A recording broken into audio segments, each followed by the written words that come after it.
Good morning. Good morning, Susan. Let me get my video. There we go. Hi, Hi there. how are you? I'm good. How are you? I'm well. Welcome to the Lift Oneself podcast, where we break mental health stigmas through conversations. I'm your host, Nat Nat, and we dive into topics about trauma and how it impacts the nervous system. Yet we don't just leave you there. We share insights and tools of self-care, meditation, and growth that help you be curious about your own biology.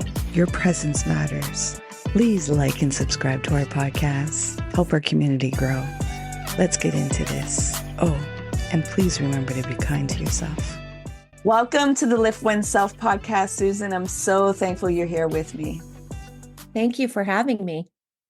Will you join me in a guided meditation so we can ground ourselves in our breath? Sure.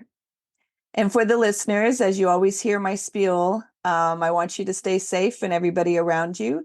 So if you're needing to drive or run or do anything that needs your visual, please don't close your eyes. Yet the other prompts you're able to do with whatever activity you're doing. So Susan, I'll ask you to get comfortable in your seat and you're going to gently close your eyes.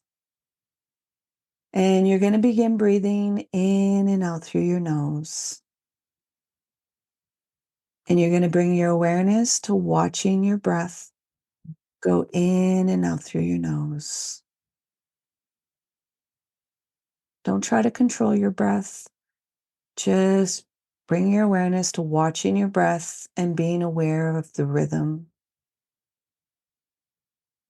There may be some feelings or sensations coming up in the body. Don't push them away. Let them come up. You're safe to feel. You're safe to let go. Surrender the need to control. Release the need to resist and just be. Be with your breath. Drop into your body.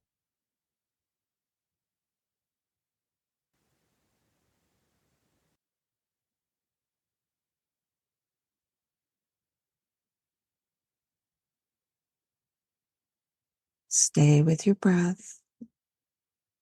There may be some thoughts or memories popping up. That's fine. Don't push them away. Just bring your awareness back to watching your breath go in and out.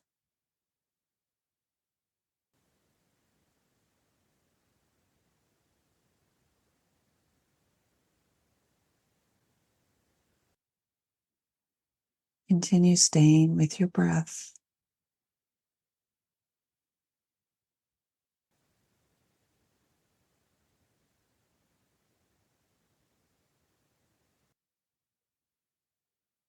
Continue staying with your breath.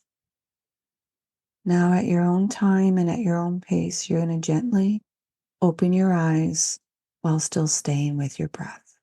I got to tell you something funny. So, my dad is in this room right now. My copier just turned on all by itself. And the minute I actually visualized him. So he came into my mind as we were doing that exercise. And then my copier turned itself. So he's got a little bit of a quirky way of telling me that he's around when I do these podcasts. Beautiful. I love that you have the opening and you're able to communicate on the other side of love. Mm-hmm. Yeah. And that you can bring his energy and his presence in here. So I'm Yeah. delighted to have him here with us. Well, he's the reason why I am doing this. So, Um, I did a podcast with another person, and her mother transitioned in 2021. And while we were speaking, her front door just opened on its own. And she's like, this has never happened. I'm like, mm-hmm. I tend to also, once the nervous system is regulated and if you're open for the presence, Mm-hmm. these things come Uh-huh. in. I know some people think it's woo woo or you might not understand it, yet those that understand the language, it's like, oh, you're welcomed. And it's nice to be in spaces where we can talk like this openly and not have to worry about anything. Right. Yeah. I mean, I mean, for me, I've always had that, I've always had that intuition, you know, um, I actually bring people like that towards me. And, and so that's why I can laugh when things like this happen because it's happened before. I, I was on another, it wasn't a podcast. It was, a conference that I was speaking at, and the speaker prior to me was a breath work. She did breath work and intuitive breath work, and the same exact thing happened. My copier in my office just turned on all by itself. I was like, huh, okay. And then I was speaking. It was right before I went on. And I just took it like it really filled my heart because I knew that it was like reinforcement for me to know that what I was doing and speaking of, he approved of it, and he was excited. Um, and so I just felt that, and it relaxed me enough to like do my talk. And I just this morning I was like, okay, we'll see how this goes. Every podcast is different, and I've been on a lot of them. And so, like I said before, I just let whatever happen. Yeah.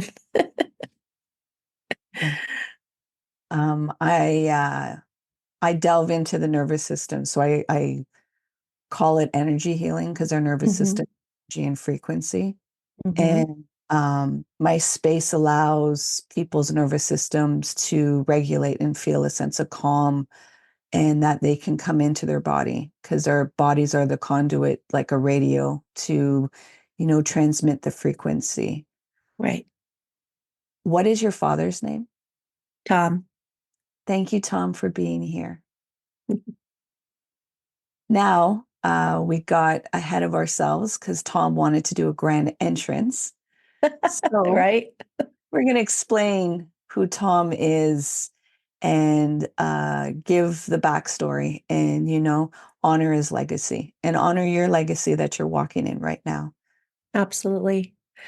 Well, my dad was a Los Angeles police detective, and in 1985, he was testifying on Halloween of 1985. He was testifying that day on his case. And after work, he went to go pick up my brother from school. And the guy that was involved um, was out on bail during his trial. So he laid in wait and drove by. And my dad knew what was happening, what was coming, as he was putting my brother, who was 6 at the time, in the car. And he turned around and he told my brother to duck down in the truck. He knew what was coming. And he was killed instantly. Um, but he saved my brother's life in his last moments. That night, I was 17 at the time, and I was getting ready to go to a party, hopefully. Dad had said no that morning, but I knew he was going to change his mind. So I was home getting ready, and my mom had come home from work, and she was taking her costume off, and the phone rang. And so, being a teenager, I thought, who's calling my parents? It's got to be for me, right? So I sprinted across the hallway into our den, picked up the phone, and there was a lady on the other side who identified herself from my brother's school. And all she said was that there was a drive-by shooting and my dad was involved and nothing else. At that point, I gave the phone to my mom immediately. And as I stood there, I was watching my mom's like demeanor, her posture, everything. And I could tell that it was bad. Um, she got off the phone. She looked at me and said, "We're going to the school." And we did. We didn't talk the whole way there. And it was about 10 minutes. We went, we parked. And the way that the school is set up is the kids get picked up from the back side of the school for after school care. And so we parked in the middle of the school. There's parking in the middle of the school, and we headed towards the back of the school. And at that point, I saw police officers walking around, and they had tears in their eyes. And I saw an ambulance, and the lights were blaring, but it was just sitting there. When we rounded a corner, we saw my dad's truck, and both of us started to walk towards the truck. And that's when we witnessed, there was glass everywhere, and we witnessed his body, and it had been covered up, but it was still in the same place that he fell. At that point, I could hear my mom screaming, and I saw her, drop to her knees, and police officers were holding her back. And I just stood there, like, not understanding what I was seeing. Like, my brain was just like, I had two different, it's like it split in half. Like, part of me was seeing what I was seeing, but the other part of me was looking at the ambulance and wondering why no one was helping him. And so we were escorted away, obviously, and went to an office. And at that point, I was just really trying to wrap my head around what was happening. And we got to the office, and my mom got pulled aside. I had no idea where my brother was at the time. I didn't know if he was hurt. I didn't know what he saw, nothing. And I was sitting in the chair in this office by myself. And I could hear two ladies that were working in the office talking. And the one lady said that Mr. Williams, Detective Williams, was gone, that he was deceased. And that's when it hit me, and I just wanted to run out of there. Like, I wanted to run and run and run. But at that point, my nervous system shut down. My body totally shut down on me. I couldn't move from that chair. And still wondering where my brother was, still, really confused. Mm-hmm. And my mom came to me and she said, "I'm sending you with a neighbor." And I was like, wait, I need my mom. Like, part of me was like, I need my mom. I don't want to go to the neighbor's house. Like, I wanted to leave, but I didn't want to go to the neighbor's house. I didn't, and I did it, I did what she said. And so I had to, like, navigate all of this stuff as a kid myself, like, trying to figure out, like, how do I get through this? How can I live without him? He was like my best friend. My dad was a very present person when he was here. He was my safety net. He always made me feel safe. And now I don't even have that, And my street where I lived became something that it's hard to even describe, because it used to be a very quiet neighborhood. And now it's like filled with police officers everywhere, everywhere. There were cop cars up and down the street, and then you could hear the helicopters overhead. Well, we didn't know, but we were in danger and we didn't know that. But that's why we had so much presence. And my poor neighbor lady, she just like, I was I was a wreck. I was inconsolable. I didn't know how I was going to deal with things, and to make things a little bit more complicated, my mom and I had a very complicated relationship at the time. Very, very complicated. And I wasn't sure. He was always the go-between, the voice of reason. And now he's gone. And I'm like, I don't know how to deal with this. I was very blessed, very, very blessed to have had a boyfriend at that time. We had been dating 3 months, still kind of iffy, like he was 19 and I had just turned 17 2 days before this. And I begged the neighbor lady. I was like, he was what I needed. And she called him, but she didn't tell him anything. She didn't give him any information. So when he showed up, all he knew was that my dad was in this incident.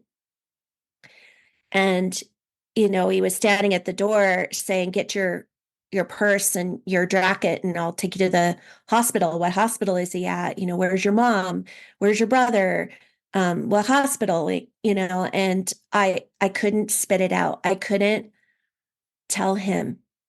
And this was at least, a minute where I just couldn't. If I said it, it was real. I just couldn't. And finally, I just blurted it out. He's gone.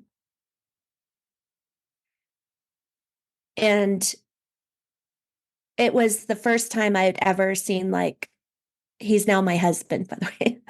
But he dropped to his knees. It was devastating to him. We were both kids and we had no idea how to navigate this. We had no idea. We had no tools. We had no, this was the 80s. Yeah. There was no talk about mental health. No. There was no talk about PTSD. There were no resources. Hi, Dad. He's reminding me. Yeah. There was nothing. There was no resources for me. No phone calls, no phone numbers to call, none of that. Mm-hmm. So I had to deal with this on my own. It was crazy. It was, I just felt like my whole world shattered. And I didn't know how I was going to live without him. And my poor husband, boyfriend back then, he was like, I don't know what to do either. Like, but he chose to stay with me. Most guys at 19 would have said, bye-bye, this is too much. There is no way. And he didn't. He stuck it out. And I think, when we talk about it now, after my book came out, especially, he and I had many conversations around this, and he said, something in me told me that I needed to stick with you because you needed a friend at this time. And your mom, I knew your mom was going to kind of do her own thing. And she did. She kind of turtled. And I'm not, I don't blame her, right? Because especially that night, like, there was so much chaos that night at the school. And I've asked her, why did you send me away? And she really can't answer it. She just said, maybe I was trying to protect you, but I felt like it was an abandonment, Of course. And It was. yeah, and that's how I felt. I felt abandoned. And then after everything happened, it even took the media 2 days to figure out he had a teenage daughter. And it's because all the focus was obviously on my brother and my mother and my father. But it started this mindset for me that I wasn't important. Mm. I wasn't important enough for my mother to give me the support that I needed, the nurturing I needed, just the feeling that I'm not alone on this island. And, I had my family. My brother was too little, right? He was just a little guy. But I couldn't even be like the big sister to him because I had nothing left. I was completely depleted. I was trying to navigate all of these emotions, which I now know are part of PTSD, with severe depression and anxiety. I had panic attacks where I literally thought I was going to die. Yeah. But at the time, I was fine with that. Yeah. Um, It's a lot of pain inside. yeah. And, and I really struggled with verbalizing, but I was also a kid. Mm-hmm. And I'm a Gen X. So we don't talk about our feelings back then, especially as a kid. Um, but it was just really hard because I just wanted so much for someone to step up for me and like tell me it was going to be okay. Like I didn't hear any of that. And that was hard. Mm-hmm. I had to go through all the emotions, all the pomp and circumstance of the funeral, and it was all over the news every single night. And we had media camped out, by the house all the time. They didn't catch the people involved for 6 days. And so we had that police presence for 6 days. Mm-hmm. If I went anywhere, I had bodyguards. I mean, this was not a life that I would wish on anyone, you know? It's not a celebrity that I would wish on anyone, right? And it took about a month after everything was, the funeral was done and all that. LAPD came to my mom and they said, we want to pay for a therapist for each one of you. And I didn't know what therapy was. At the time, I was like, well, if you need therapy, you're crazy, because that's what kids think, right? We didn't know. And so but at the time, it's just whatever someone told me to do, I did it. Mm-hmm. They just put me in the direction I needed to go, and I went. And so when my mom said, I'm sending you to therapy, I went. And I thought, okay, well, maybe this is the adult, right? Maybe this is the adult that's going to help me feel better and not feel the way I presently do. And I met with this gentleman for an entire year. And I tell people this all the time and they go, what? But not one time in that entire year did he ask me how that night affected me. Not once.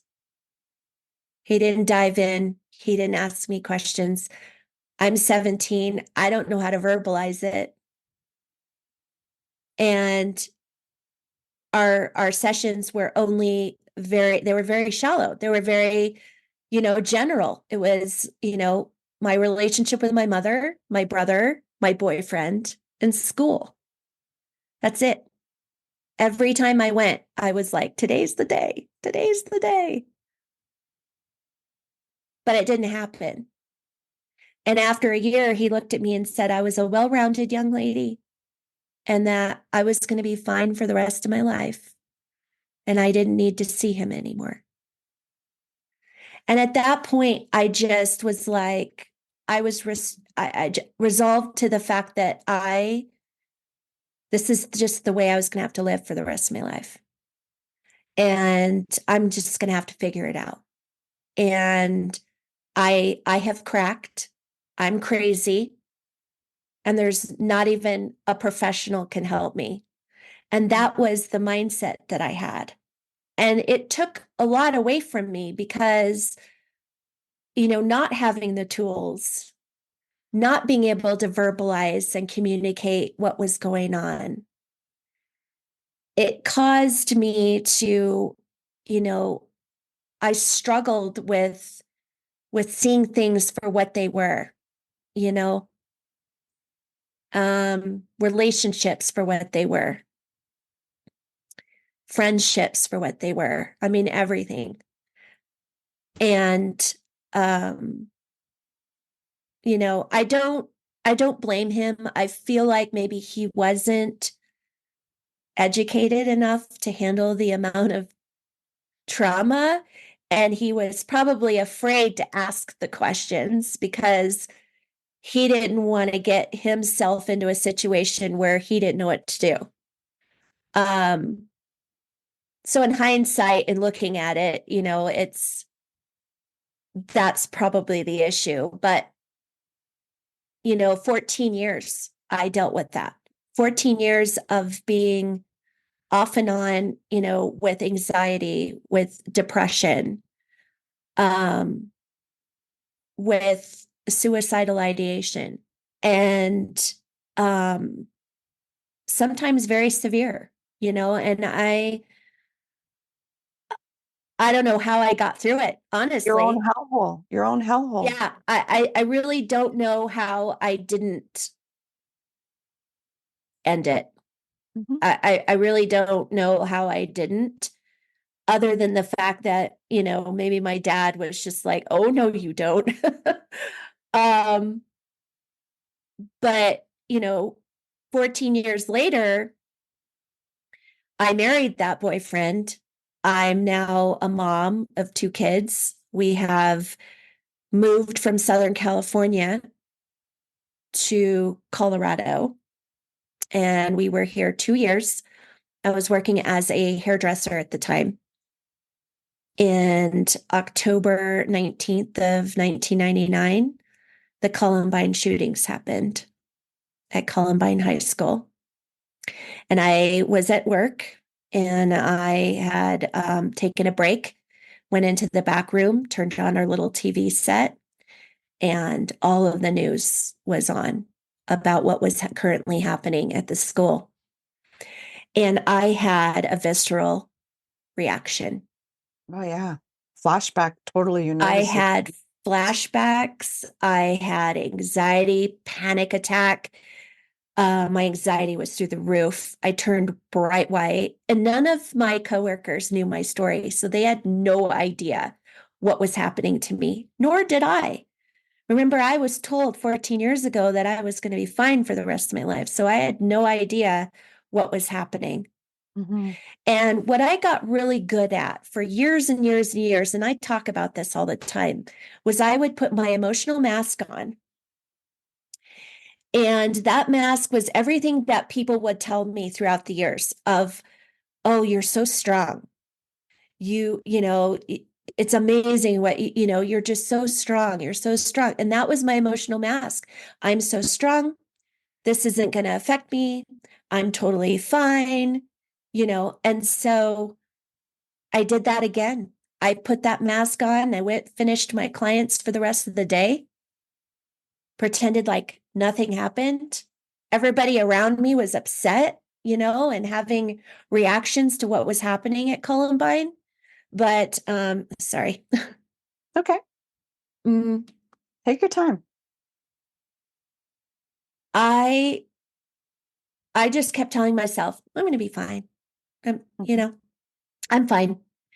And I walked out the door and I wasn't fine Mhm. because all of those things came flooding back. Yeah. All of the suicidal ideation, all of that, I felt like I was spiraling. But now I'm a mom. And I just, I struggled for at least 2 or 3 days. And I would have, pretty strong visualizations of like driving off the road in my car. I mean, and thank God my husband is who he is because he stopped me at the door one day and said, "You have two choices." Because he saw it. He knew I was spiraling and it was a slippery slope. And he said, "You have two choices. You either get help today or I'm putting you in a hospital." And I said, "Okay, I'll go see a doctor. I'll get help. I promise. I don't want to leave you and the kids. Like I understand, And so I went to the doctor and the regular doctor, and he said, "I'm going to prescribe you antidepressants," and because that's what they do. And he said, "And then you're going to have to seek a therapist." And I laughed in his face. And he was like, "Why are you laughing?" And I said, "Because this 14 years ago, I saw a therapist and he couldn't fix me then. What makes you think that a new one will?" And he said, "Well, that's the chance you got to take. Like you're going to have to do this if you want to get better." And I said, "Okay." So he gave me a reference, and I am so grateful to this day because the woman that I did meet with within the first 5 minutes of our meeting, she specialized in PTSD and severe trauma. Mhm. And I told her a snippet of what I went through at 17 and then what I was currently dealing with. And she looked at me and she said, "Susan, everything that you have gone through and experienced since you were 17 is normal because you have PTSD." I kind of sat back in the chair and I was like, "What? I didn't go to war. I'm not in the military." And she said, "You know what? Anyone who experiences trauma can have PTSD. But what you need to understand is that PTSD isn't something that goes away. You learn to manage it." And I was like, I describe it as the sky opened up and rainbows shot out because I finally knew I wasn't crazy. And I knew that this woman got it and that she was going to be able to guide me and give me the tools to heal. And I finally had hope. And it just, I was just so grateful. And I cried that day because I thought, oh my gosh, finally I had the adult that was going to help me. Even now, that I'm an adult, I still didn't have the tools. So I was so grateful for that moment, you know, and she started me out, baby steps because there was so much going on. We had to tackle it one thing at a time. So that's what we did. That's the work that I do. You see, rather than doing the onion peel, I'm able to bring you right into your nervous system and feel the feelings that you weren't given the space to feel at the moment of the Mhm. experience. And you described it very well of how the defense mechanisms start to create this identity and this sense of protection, and the negative bias gets so loud that it's trying to avoid feeling these deep sense of grief and sadness and fear and rage and anger. And so when it's trying to come up to give you the messages, it's pushing down. And what is the signaling in your head? Just end it. Just I'm the problem. So let me just end my life. So there's no more of Yep. this conflict going on Yep. inside. Yep. How did you start interacting with your emotions? So the first thing, because I was not sleeping, Mm-hmm. um, and sleep deprivation is horrific when you're dealing with anxiety and depression. So the first thing she wanted to do is tackle my sleep, Mm-hmm. but getting me to a point in my mind where I was able to sleep. So part of my problem, and I talk to a lot of people about this, is when you when your body gets to rest, that's when your brain kicks in, right? So what would happen is all the bad stuff, all the dark stuff, all the things would come into my brain at night. And then it would terrify me to the point where I didn't want to shut my eyes. So, what she started me with was something that I talk to people about. And some people are like, oh, that's so frou frou and whatever. But journaling is what she started me with. And she gave me a couple of prompts. Um, and she said, look, journaling can be done in different ways. Mm-hmm. You could write, you could do art, or you could do music, whatever it is that gets whatever it is out of your head out. So for me, it was writing. And I thought, oh gosh, all right, kind of rolling my eyes. But I said, okay, I will give this a week, you know. And so every night, and she said, you do it right before you go to bed. Some people journal in the morning. I do it before I go to bed. And she said, whatever is in your head, you just put it all on the paper and then go to sleep. And I said, okay. So I did it for an entire week and I slept. And I just couldn't believe it. I was like, how can this, like, really? Um, and so I that was the first modality. That was the first thing that we did to get through the anxiety of going to sleep. And then we started moving into more talk therapy. Um, then she introduced me to tapping. So I did some tapping, breath work, just to stabilize myself and ground myself, and kind of like what you were doing. And so it was just like a little by little by little, and then she pushed me, and now she didn't do EMDR, but she sent me to someone that did do EMDR. And so I did some sessions of EMDR, and that was eye-opening. And that actually opened my intuitiveness intensely. Mm-hmm. But I had to be at the point where I was ready to do things like that, because EMDR is very scary. Mm-hmm. Going back there, reliving, Mm-hmm. is very scary.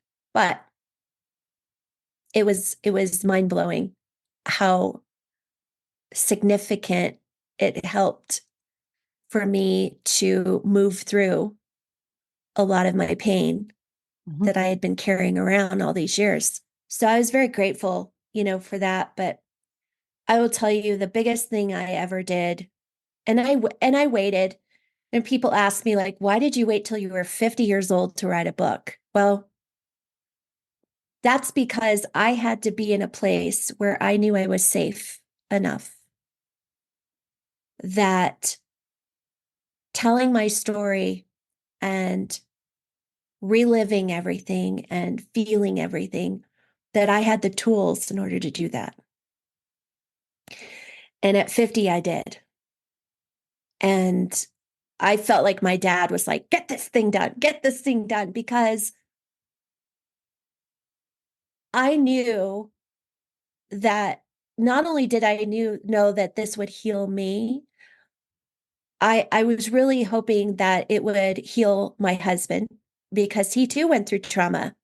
He may not have seen what I saw, but from that night on, when he knew, it was very traumatic for him as a young man.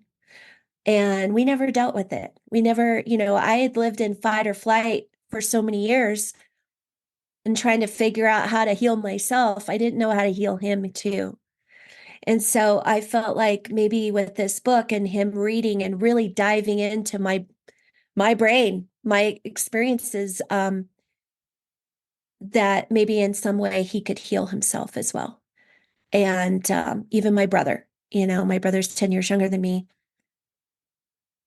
And, you know, as I was writing it, though, all these fears came up. And part of that was, the fear, obviously, of my safety. Um, there were many men involved in my dad's murder. It was planned out for months. And so I had safety fears for sure, putting myself out there. The second one was I going to blow up my relationship with my own husband? You know? And my third was I going to blow up my relationship with my mother? The remainder of our relationship. But I really weighed out. What I did was I found purpose, and my purpose was all those faces out there that needed to hear this, that needed to hear my message, that needed to have hope in their healing. And they could see my resiliency, and that would give them hope that one day they could feel it themselves and build it within themselves. So anytime I had those fears, that's what I have a tagline, bulldoze your fear, because I really did. I had to bulldoze through all those feelings in order to continue to keep going, to keep doing it. And the other thing is I had to be okay with the outcome. So I had to really look at it and say, if this does blow up my relationship with my husband, I have to live with that. If it blows up my relationship with my mom, I have to live with that. And I didn't care about the men that were out there. It was important for me for the first time in my life to tell my story because everybody else had been telling their version of my story. And I thought it was really important. The other people that I wanted to heal were the people in the law enforcement community. And the reason is because even now, 39 years later, there's still so much hurt and pain and sadness and anger around my dad's death. And so I thought if I could show those people, especially the men and the women that knew him, that worked with him, that trained with him, if they could see my resiliency, then maybe it would find some hope and healing for them as well. And it would remind them that their own mental health is important. And I compartmentalized. I used the emotional mask. I did all the things that they do on a daily basis in their job. And the problem is that obviously when you live with that for too long, it obviously will come back and bite you eventually. So, I go out and I speak to law enforcement and remind them that you can't live like that forever. And that's why alcoholism and divorce is high in that job. And but anyone can read my book and either see themselves or be able to connect with what I was saying in some sort of way. And that was my purpose. That's my purpose, is to be able to really bring home the fact that you have to do the work. You have to do the work, and it's not easy. It's not easy to relive and refill and all of that. But what I tell people now is that when you do that, when you do the work like that, you are gaining your power back. Because a lot of times when you go through something that traumatic or a trauma of some sort, when you are sitting in your sadness and when you are sitting in your anger and when you are sitting in all of that, you're giving up your power to that person, to that thing, to that whatever. And so I tell people, if you want to take your power back, heal yourself. Heal yourself. You need to be the priority. And, so I've talked to a lot of people about this, and I've talked to people who are, trying to get sober. And, and I tell people all the time, like, if you don't work within your internal things, whatever it is that you're hurting, whatever trauma you've gone through, even sobriety is harder, you know. So, and I dealt with that. My mom, she started drinking after my dad was killed. Um, my mom has a narcissistic personality, and I realized this at 54. I'm 55, but it took me all these years to realize that all of this behavior, all of these things, uh, it was how she's wired. It's just who she is. And after I did write the book, I did sit down with her, and my dad gave me some instructions through an intuitive, and I I listened to his instructions, and I went and I sat down and I had a conversation with her, and I told her everything that I spoke about in the book. And I told her there are going to be things in there that are going to be hard for you to read. And, here are all the things I talk about. I talk about her drinking and how it affected me. I talk about the abandonment issues. I talk about generational abuse Mm-hmm. and how I chose as a mom to change that behavior and change that legacy. And I thought that the conversation went pretty well. But when the book came out, I delivered hers. She set it down with her mail and ignored it for a little while. And I left. And she called me about 40 minutes later and said, I read the first 2 chapters of your book, and it's written very well. I'm proud of you. And I thought, oh, that's nice. Thank you. And then she argued with me with which neighbor I went with. And I didn't engage, I was like, whatever. Um, but after that, I never heard from her. And she stopped talking to me. And she ended the relationship. And, you know, I thought at first I was like, what do I do to heal this? But then I had to really think about it because I've tried for years to heal that relationship in my, in a way that a kid could try to heal a parent. Um, and it wasn't happening. And so I had this fantasy that one day my mom was going to wake up and she was going to be that Hallmark movie mom. And it didn't happen.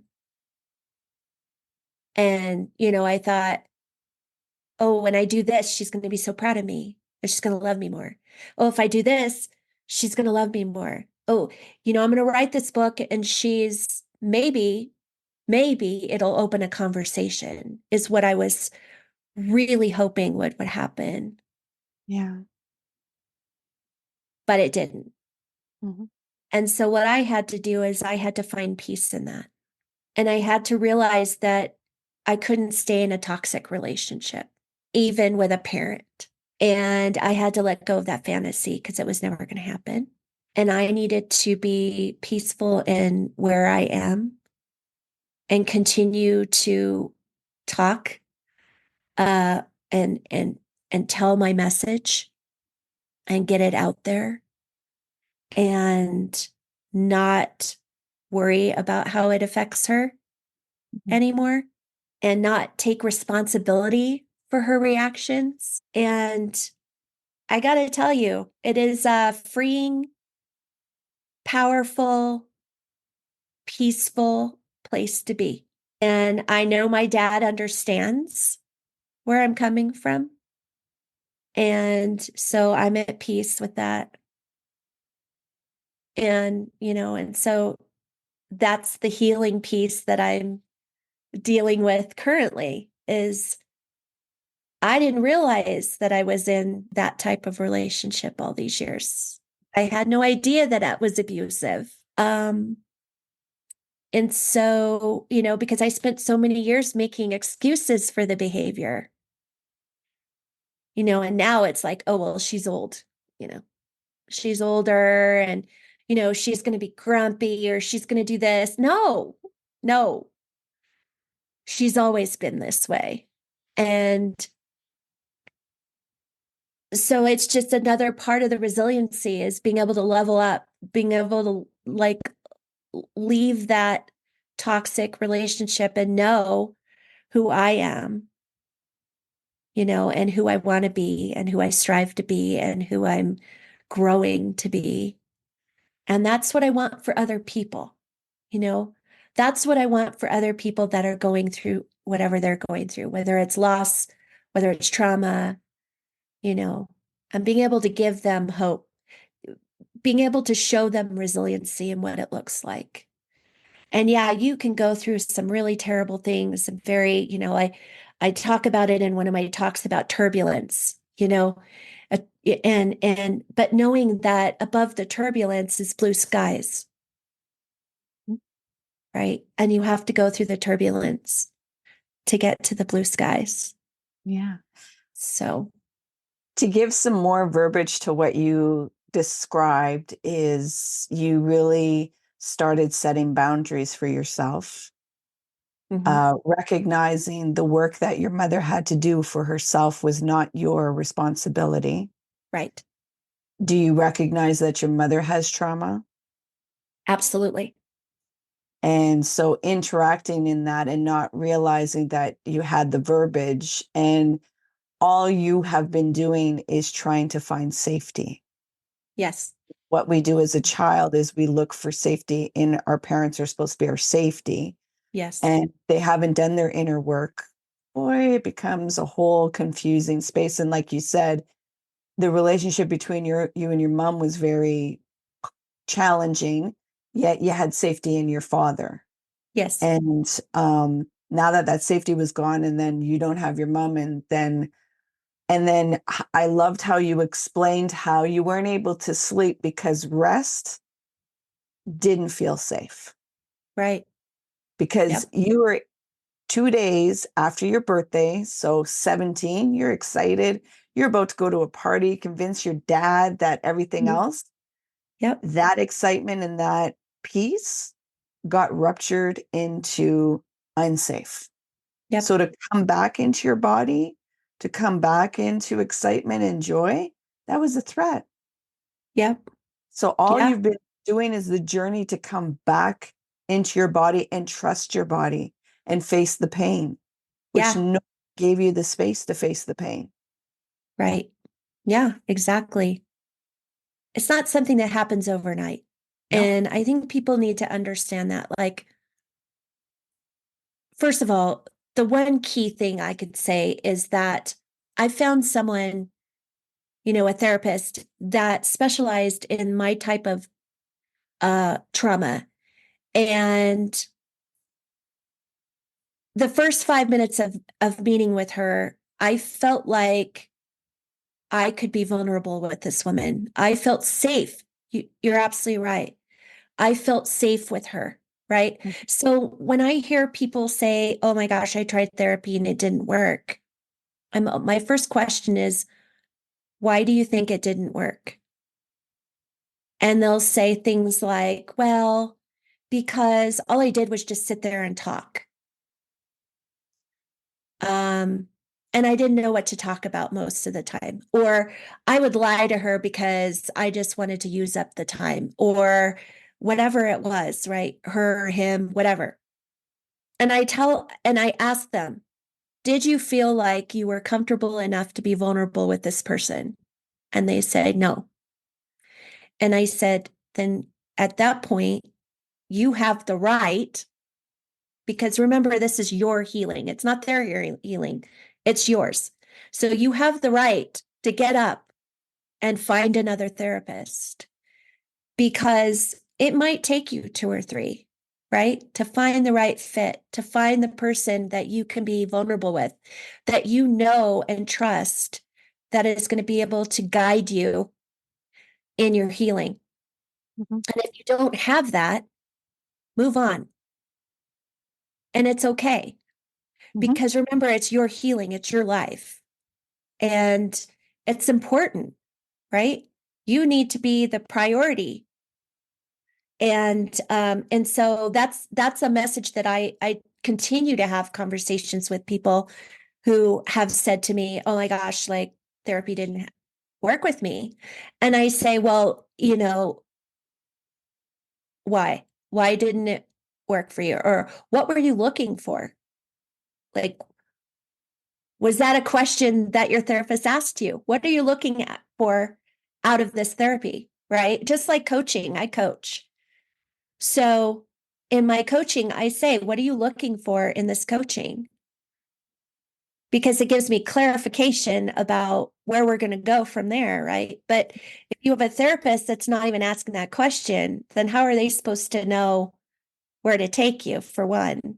Right. So, that's the other part of my education for people out of my own experience is making sure that you're with someone who you can be vulnerable with and that they're going to be able to continue to guide you in the way that you need in order to heal. Like how I break it down for people because of I understand therapy peels the onion, yet my work brings you into the core. And so safety, nervous system, I don't know why this does this all the time. Safety. um, your nervous system needs safety. It will not open the door of disarming the defense mechanisms for you to get to that vulnerability. So if you Yep. don't have safety, you could try all you want. Vulnerability is not going to come out because your biology is trying to protect you because it's Yep. always protection. And so then for healing, you need radical honesty. You have to be Absolutely. able to tell your truth, like you said, that radical honesty. And not when the radical honesty comes, there's going to be feeling. You're going to feel some emotions that you've never allowed yourself to feel before. And what Right. happens when there's feeling? You usually disassociate and jump out of the body. Yep. Yet you need those three things to still rewire your nervous system that it's safe to be in this body. Because what you're creating is safety within your own nervous system that Mm-hmm. you didn't have the tools or skills to do. So when you're born, you hook into the nervous system of your caregivers. And what is Right. supposed to be happening is that they show you that you have the capacity to be in your body and to be safe. Yet a Right. lot of people don't have, like you said, I didn't have the verbiage. I couldn't understand. Yet when you had that revelation of epiphany, that's why your intuition came, because it's like, wait, I can start trusting myself. Yep. I've been beating myself up of this confusion and fragmenting myself out where it's like, no, I've been seeing certain things in a clear way, yet nobody gave me the validation of, wait, this is all serving me. Like, yeah, I'm having to process some shit for this garden with the manure. Yet, okay, what is this safety I need to create? And when this confusion comes up, it brings Mm-hmm. back to that incident of seeing the ambulance, seeing all this. So it immobilizes you. You were in Yep. the frozen state of your nervous system. And to come out of that, it's like, okay, we can go a little bit more, and see the scene and allow curiosity to give us some verbiage of it and Yep. not just be stuck without feeling. Because you just, Exactly. you had to. It Right. was moving for your whole Yep. system. And what Yep. that therapist was supposed to do, that gentleman, that he wasn't, I understand that there's this saying of trauma informed. It's actually trauma competent. It's Right. really understanding the nervous system. Understanding it. Yep. And do Absolutely. you understand the language I'm saying? Does it make sense internally? Yep. And it sounds very 100%. simple, yet it's a process to get in It here. is. And my nervous system, because of the work I've done with lived experience, Mm-hmm. that my nervous system provides a sacred space of safety. So people can be this radical honesty, and then they can feel these feelings. And it's like, oh, I didn't need a pill to kind of numb to feel these. I'm feeling it. And then these clicks happen. Like you said, that revelation, the sky opened up, and it's like, shit, I can see from the inside out now, not Yeah, from the outside in. exactly. And you know that here's the other really incredible part of this is it's something that happens all the time. When you are living your purpose, it shows up all the time. So for me, when I have conversations with people, um, and I'm able to tell my truth, I'm able to tell my story, what always happens is the guard is let down from that other person and they start telling me their story. Mhm. And I think because I allow people to have a safe space to feel like I'm not judging, I am there to be present. And when I think about this, I thought, oh my God, like when I say I'm my father's daughter, I am my father's daughter because he was the exact same way. You know, he would give you when you were with him, he was present. He always made you feel like you were the most important person in the room, right? And I'm working to be the same way, right? To be absolutely 100% present. But when I'm able to tell my story, um, I give people a safe space. And I'm proud of that. Like I feel really good about that.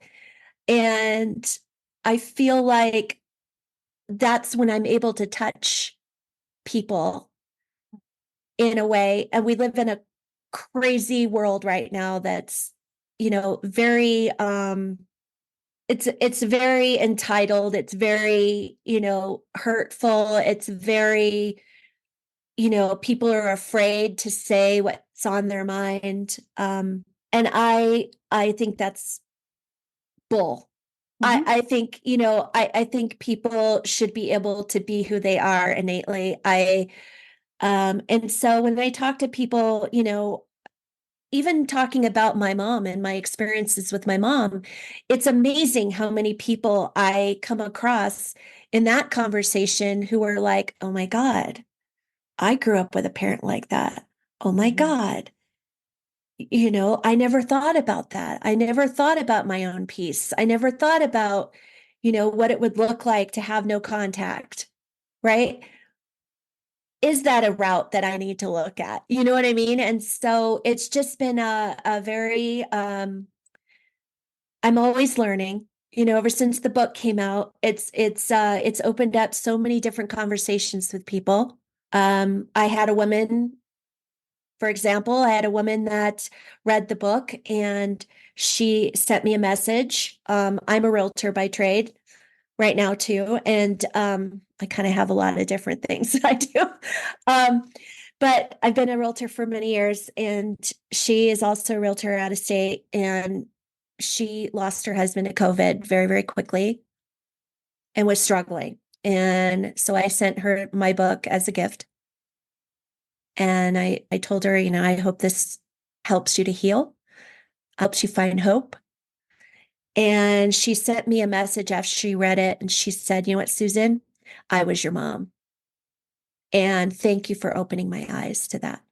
Mhm. And, I want to make sure that I'm not continuing in that behavior.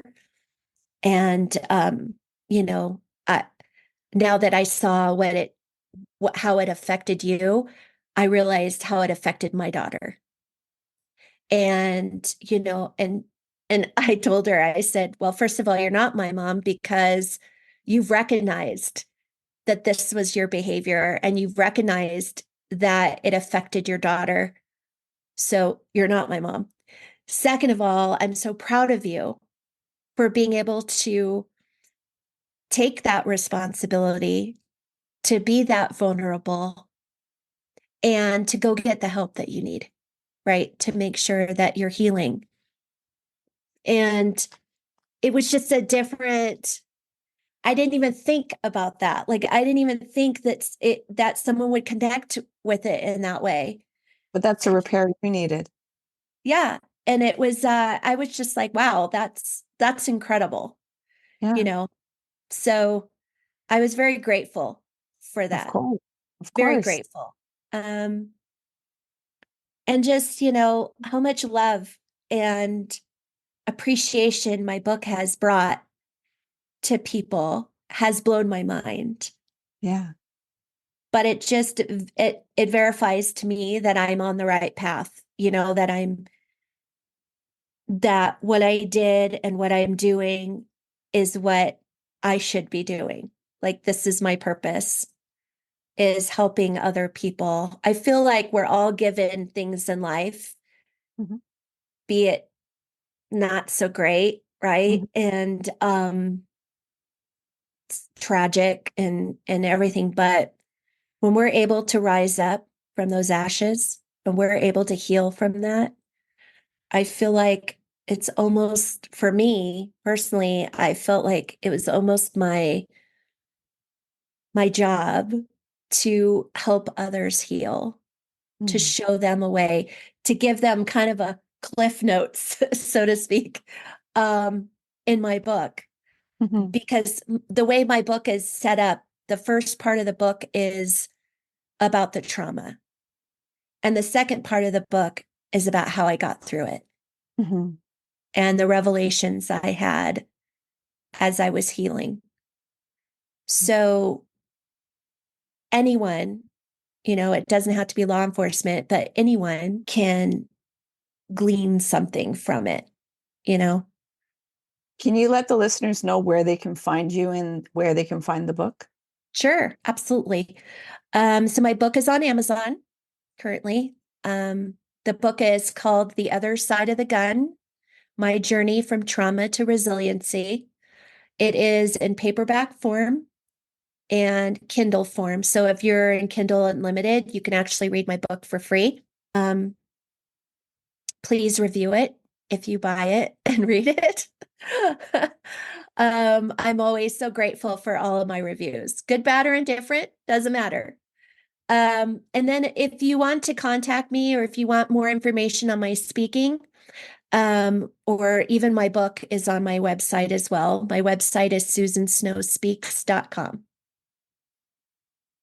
And for the listeners, all of that will be in the show notes. So it's easily clickable so that you can get to this amazing woman and her story and how her book can give you the tools to, come back into that repair, come back home, come back into that body and, be on the journey of the process of living and being alive. So I want to thank you for the alchemy that you have done in your own life. You've taken those impurities and you've transformed them into gold, and you're offering that gold to others. And I want to thank Tom for being here in the space to just ignite the relatability in the story and allowing the feelings and the storytelling to really, vibrate out to the person that really needs to see themselves in this story. Are you willing to share what the intention was when we did the meditation at the beginning? Yeah. My meditation uh, intention was that somebody out there that was listening to my voice, who felt that they had no hope, that they were afraid to do the work, that they would listen to me and feel a peace and a calm and to be able to move towards their healing, knowing that they were going to be okay in the end. So that was my intention. And Tom made sure that that intention was supported all the way through this conversation. Mm-hmm. Oh, yeah, So absolutely. it's an honor to have had you as a guest on here. And, you know, it's an honor to be in your presence and share the energy. You created a teaching for me and a validation of the work that I do. And, you know, standing amongst another person that is holding that same sacred space for other people to come back to their journey back home. So thank you so much, Susan. Thank you for having me. Remember to be kind to yourself. I will. Hey, you made it all the way here. I appreciate you and your time. If you found value in this conversation, please share it out. If there was somebody that popped into your mind, take action and share it out with them. It possibly may not be them that will benefit. It's that they know somebody that will benefit from listening to this conversation. So please take action and share out the podcast. You can find us on social media on Facebook, Instagram, and TikTok under Lift Oneself. And if you want to inquire about the work that I do and the services that I provide to people, come over on my website, come into a discovery call, liftoneself.com. Until next time, please remember to be kind and gentle with yourself. You matter.